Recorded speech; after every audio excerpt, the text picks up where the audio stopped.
Assalamualaikum warahmatullahi wabarakatuh. Salam dan bahagia. Halo, Bapak dan Ibu guru yang luar biasa. Pada video kali ini, saya Hamrin Karim, guru bimbingan dan kanseling di SMA Negeri 6 Samarinda, akan berbagi praktik baik tentang pelaksanaan pemberian layanan bimbingan kanseling yang telah saya lakukan bersama murid saya di dalam kelas.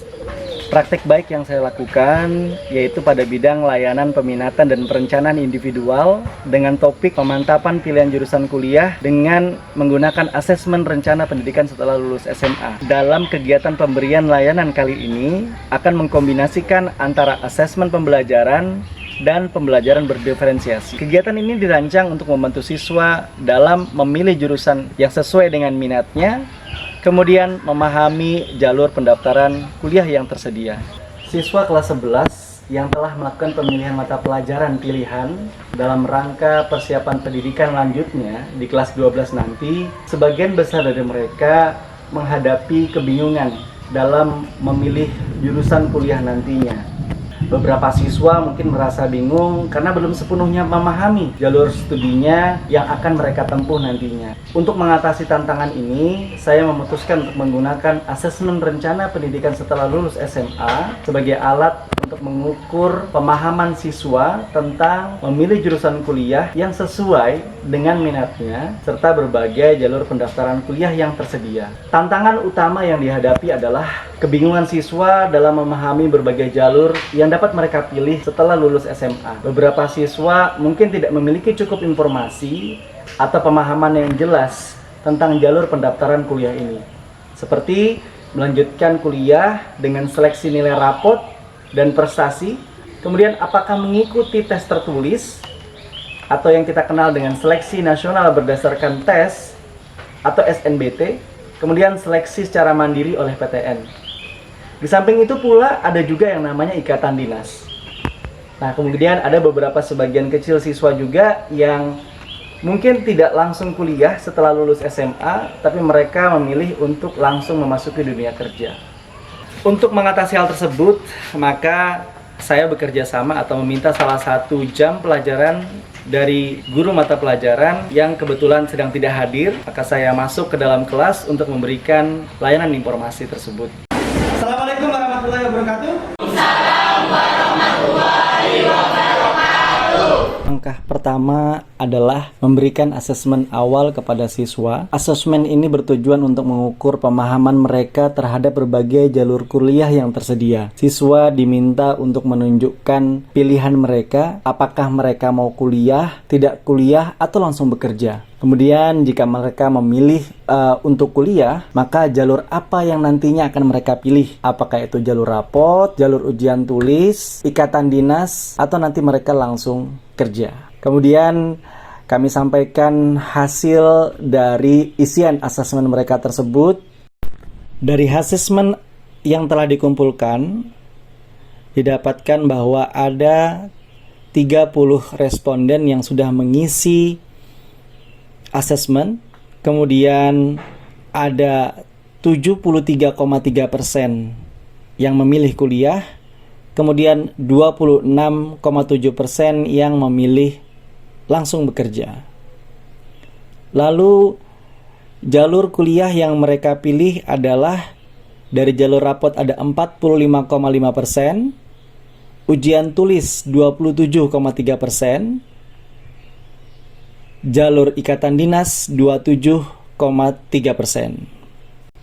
Lalu jurusan yang mereka pilih kategorinya ada 63,6% yang memilih sosial humaniora atau soshum. Kemudian ada 27,3% yang memilih MIPA dan 9,1% yang memilih jurusan seni dan budaya. Fokus kali ini adalah pada jalur pendaftaran kuliah yang mereka pilih. Setelah menyelesaikan asesmen awal,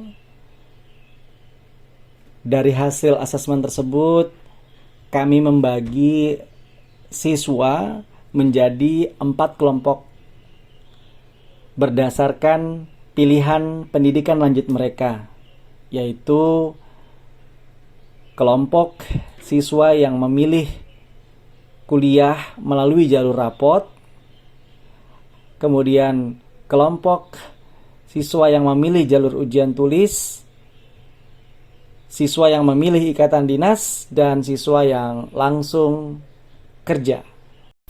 Setelah siswa sudah duduk di posisi masing-masing, kemudian kami memberikan informasi kepada mereka terkait materi atau bahan yang akan mereka diskusikan di kelompok masing-masing, yaitu terkait tentang bagaimana penggunaan website rencanamu.id untuk melihat rencana atau mencari tahu informasi tentang jurusan kuliah yang tersedia.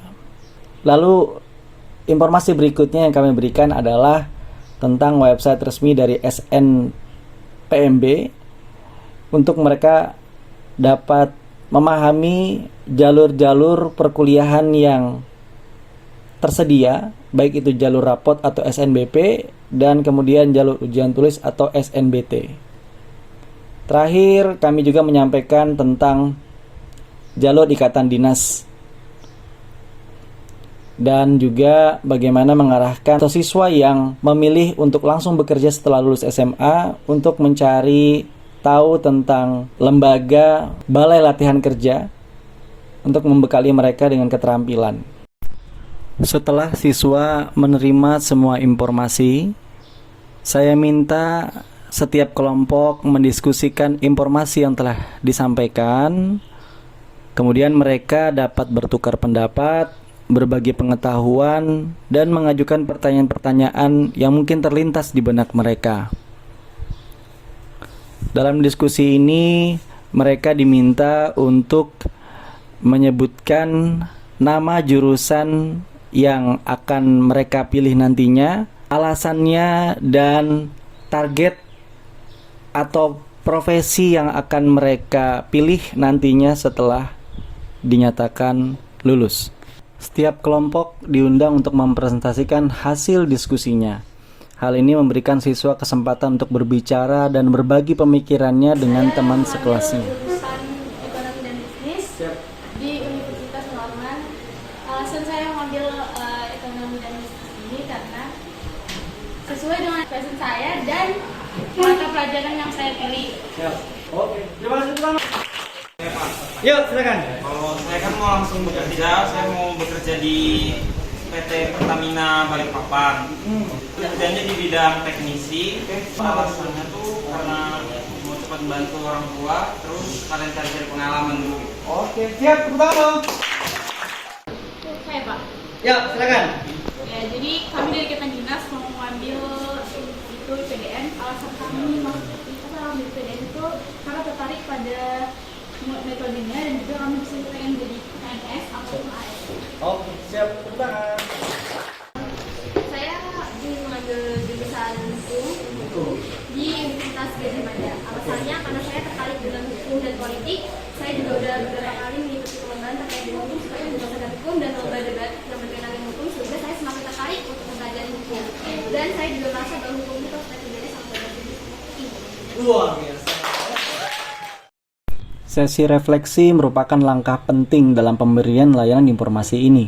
Saya meminta siswa untuk melengkapi daftar pertanyaan refleksi yang dirancang untuk membantu mereka berpikir tentang apa yang mereka pelajari pada pertemuan pada hari ini, dari diskusi yang sudah dibangun, dan bagaimana mereka dapat mempersiapkan diri untuk masa depan mereka, khususnya terkait tentang rencana pendidikan lanjut mereka. Setelah melakukan pembelajaran berdiferensiasi dengan menggunakan asesmen rencana pendidikan setelah lulus SMA, perasaan saya sangat bahagia karena saya melihat bagaimana antusiasnya para siswa mengikuti sesi pemberian layanan BK di dalam kelas.